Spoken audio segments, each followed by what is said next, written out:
குழந்தை பிறந்தவுடன் செய்ய வேண்டிய மிக முக்கியமான 6 சுன்னத்துகள்.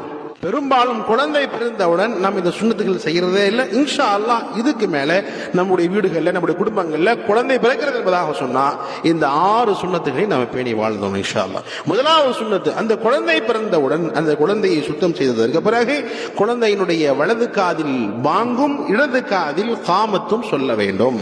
வலது காதுல பாங்கு சொல்லிடணும், இடது காதுல காமத் சொல்லிடணும் இன்ஷா அல்லாஹ்.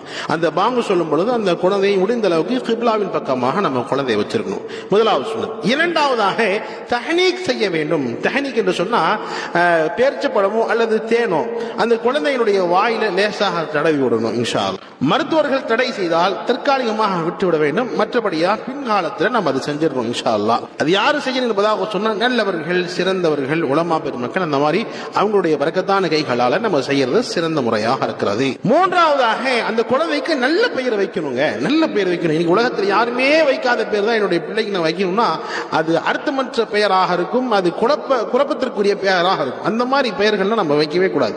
குழந்தைக்கு நம்ம நல்ல பெயர், முடிஞ்ச அளவுக்கு நபிமார்களுடைய பெயர், குர்ஆன்ல வந்திருக்கக்கூடிய பெயர்கள், முடிஞ்ச அளவுக்கு சஹாபாக்களுடைய பெயர்கள், பெண் பிள்ளையாக இருந்த சஹாபி பெருமக்களுடைய பெயர்கள் எல்லாம் இருக்குது, அந்த பெயர்கள் முடிஞ்சதுக்கு நம்ம வைக்கணும். அப்பதான் அவங்களுடைய சிஃபத் நம்முடைய குழந்தைகளுக்கு வரும். மூன்றாவது.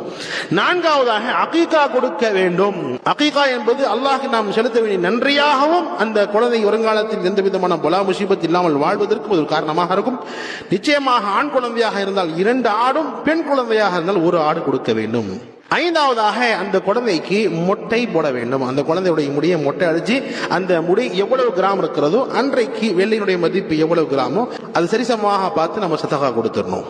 ஆறாவதாக ஆண் குழந்தையாக இருந்தால் ஹத்னா செய்ய வேண்டும். இந்த 6 சுன்னத்துகள் இருக்கிறது. நம்முடைய வீடுகளில் பிறக்கிற குழந்தைகளுக்கு இந்த 6 சுன்னத்துகளை நிச்சயமாக நாம் பேணிக் கொள்ள வேண்டும். அல்லாஹ் நம் அனைவருக்கும் இப்பொழுது பாக்கியம் தந்தருள்வானாக. இஸ்லாத்தை, மார்க்கத்தை சரியாக விளங்கி அதன் பிரகாரம் சரியாக முறையாக அமல் செய்யக்கூடிய பாக்கியம் தந்து அருள்வானாக. ஆமீன்.